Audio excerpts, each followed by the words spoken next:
guys, welcome back to my channel. It is favorites time again for the month of February, and I have a few things to share with you, so let's get right in. The first one is not going to be a surprise at all because I did a video about this maybe like 2 videos ago, and it is the Morphe lip palette, and this one is in the shade 10LN, and this is just a palette of 10 lip colors, and they're cream lip colors. I had this problem last time too. There we go. They're cream lip colors of all different shades and super easy to work with, super beautiful formula. They're really creamy. I'm trying to show you kind of what they look like right now. They're super pigmented. These are just a dream. They go on so smooth, they keep your lips hydrated, and they're just awesome. I wanted to swatch a couple of them for you guys because I wasn't able to do lip swatches in the review video that I did, but I did want to show you guys how smoothly they go on and how pigmented. I mean, it's just, you can see them even from here. These are just crazy beautiful colors. I will also link that video down below if you guys want to check out the full review on that lip palette that I did, but I just wanted to briefly mention that in my favorites video because it's one of my favorites. Next one, I just realized, you guys, I have a ton of lip products in this favorites this month, so I hope that's okay. The next one is by Too Faced, and it is one of their, what is it called? Melted Liquefied Long Wear Lipsticks. So you open it up and it kind of looks like this, and you squeeze the color out of the top here. It's like a little sponge guy, and you can actually apply it just like that, or you can wipe it on your hand and kind of apply it with a brush or whatever you want to do. This one is in the shade Melted Villain, I think. Yeah, Melted Villain. I think it's one of their newer shades, but I saw it in Sephora and I was like, there has never been a more Sarah color than this color, so I had to buy it. It's like a deep purple. It's like almost black, but it's just, oh, it's so beautiful when you put it on. It doesn't look black. It looks for sure purple, but like deep, dark, bold, brave purple. This next one is a skincare item, and I don't believe this is actually the full size of this product. I bought a Josie Maran set a while ago, and it had a few things, a few of the Argan oil products in it, and this is one of them, but I'm completely in love with this product and have been using it every single night. So it is the Argan Infinity Intensive Creamy Oil. This is the most bizarre stuff ever. It is like, I don't know, I mean, it's very strange. It's almost like the consistency and the feel of it is almost like honey, which drives me a little bit crazy because if you know me at all, you know that I really cannot handle sticky things, like not at all. Sticky or greasy, but mostly sticky. I cannot tolerate it. It just drives me absolutely, it makes my soul itch. Like, it's awful.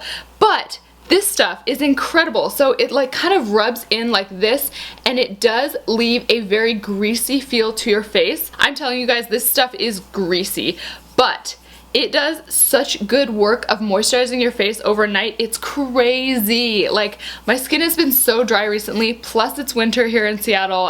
It's winter in half the world, so I guess that makes sense. But I wake up, when I use this stuff, I wake up and my face is so incredibly soft, and it's no longer greasy in the morning because all night long it's just soaking in and hydrating your skin and really nourishing it. And also, if you rub it in well enough, like I spend a good 5 minutes rubbing it into my skin, it's kind of like a little treatment, and then it's not nearly as greasy as it seems to go on at first. You guys, if I can't handle greasy and sticky things, and I'm telling you this is amazing, it has to be really amazing. I am completely impressed, and when I run out of this little guy, I'm definitely gonna purchase the full size. I wouldn't necessarily use this for daytime because, like I said, it does leave that consistency or that kind of feeling on your face that's not gonna do really well under makeup, especially if you have oily skin. But if you have dry skin or even normal skin, give this a try. Even if you just used it like a sleeping mask kind of thing, like twice a week, it would make a huge difference in your skin in the morning. Okay, so on the topic of skincare and mask type things, this is the GlamGliw Thirsty Mud. This is really great. This is also for dry skin. It's super hydrating. You can either sleep in this, or you can just put it on for like 15 minutes and then kind of sponge it off or just wash it off. But this does a really good job of hydrating your skin as well. So I've been rotating between this and a few other masks lately, and then after that I will put the Argan Infinity whatever it was over the top, or after I've washed it off, and then go to bed. that's kind of like my night routine, or at least part of it lately, and I have been loving that combination. So GlamGliw Thirsty Mud, tried and true, awesome, awesome mask. Okay, so this month I got a package from Morphe brushes, and it included the lip palette, a couple eyeshadow palettes, and a bunch of new brushes, which I desperately needed. And I had been dying to try Morphe brushes for a really long time, and you guys, I'm in love. I mean, they're great brushes. I love the fact that they have such a wide selection. They have a bunch of different collections, a bunch of different like textures and hair types and stuff like that. Hair types meaning brush hairs. I don't think that made any sense. But I love their selection of blending brushes. That was one thing that I really feel is lacking with some other brush brands that I've used. And I got this guy here. So this is the MB23. And I got this one to replace my Sigma E40, I think it is. Yeah, my Sigma E40. So you guys have probably heard me griping about this one. This is one of the newer kind of ish Sigma E40 brushes. They used to be really good and now they're really not good. But this one is so awesome. Again, it's the MB23. I love it so much. The hairs are a little bit different. They're softer than the Sigma ones, but this is just so much better for blending. It gives such a more smooth application for like crease colors and blending everything out around the edges and stuff like that. I'm just in love. As long as I have a good blending brush in my life, I am a happy girl. And then another one, these are just a couple highlights that I really enjoyed from the Morphe set. So this one is the Morphe M412, and I don't know exactly what these are meant to be for, and I like that they don't have like, so for example, the Sigma ones, this one says tapered blending brush. They all have like labeled names, and I know that's supposed to help you know what to use them for, but I like that Morphe's do not have that because it doesn't put you in a box. Like, it kind of allows you to look at the brush and say, I would use this for this, and then try it out. If you love it, cool, now it's that brush. You know what I mean? And if you don't, cool. You don't feel like a subconscious reason to keep it in one category. You know what I mean? I don't know. It's just kind of a weird thing. But this one, so it is different from this one here. I need to put that down. So this one is the one I just talked about, and this one, which is the M412, is a little bit more tapered. It's a lot more tapered. It looks like a little like bunny's tail or a bunny's foot or something, but it's not. Okay, but it's really good for any kind of like detail blending. So if you wanted to contour the sides of your nose with this, if you wanted to bring your contour up into this socket area, if you wanted to highlight just specific areas right here, stuff like that, this is incredible for that. It's also good if you wanted to just take like a shimmery pigment and throw it all over your lid and call it a day. There are some pigments and eyeshadows that if you put it all over your entire lid, it actually from different angles looks like you're wearing different colors in different parts of your eye. So this would be really good for things like that. So okay, and last for beauty products, these are my 3 favorite lip liners like ever right now. I don't know, but I've talked about them before, and usually like I'll use one and I'll say this is one of my top 3, so I just decided to whip out all my top 3 and show them to you guys really quick. It's changed a little bit recently, so I'll explain it to you. So this is Stone, and this is by MAC, and I completely adore this lip color. It looks really good for like a gray to pink kind of nude cool toned lip.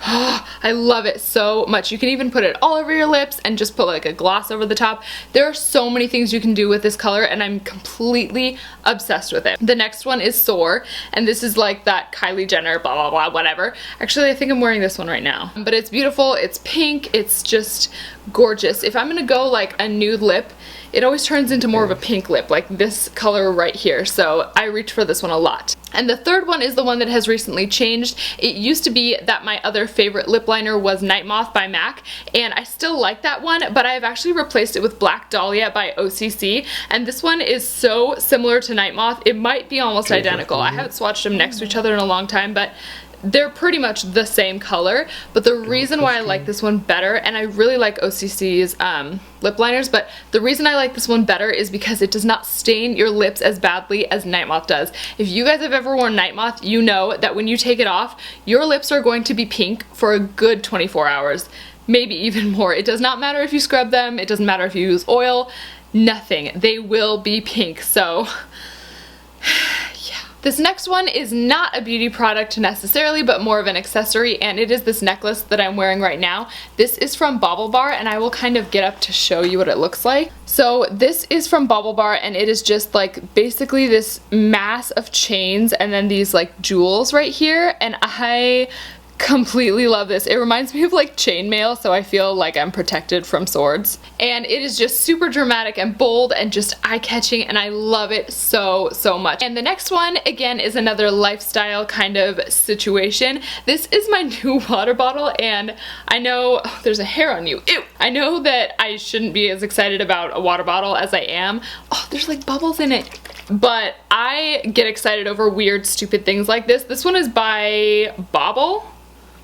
It's a weird name. And basically the reason that I got it is because I usually drink filtered water just because I feel like you kind of never know what nastiness is in your water. So I got this guy because it actually has a filter inside, and you have to replace it like every few months. I don't know. I didn't really read the packaging, but I'm just gonna replace it when I feel like it. But I really like this. It's cute and I can just carry it around. It has one of these like hook things so I can like swing it around and hit people. And it encourages me to drink more water, at least that's what I'm hoping. Last one again is a lifestyle situation.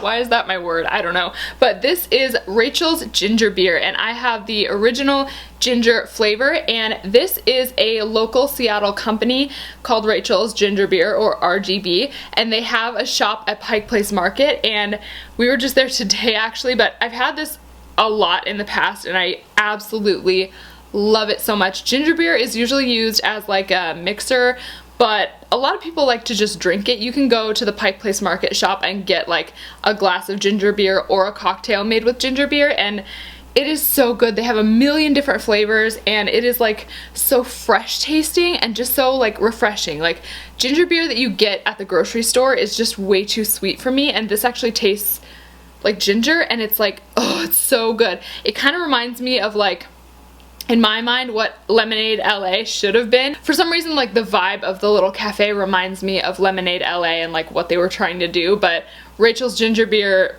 was there first, and you really can't beat that. So I hope you enjoyed this month's favorites. I tried to make it a little quicker than usual, so I hope you enjoyed it, and I will see you in my next video. Bye!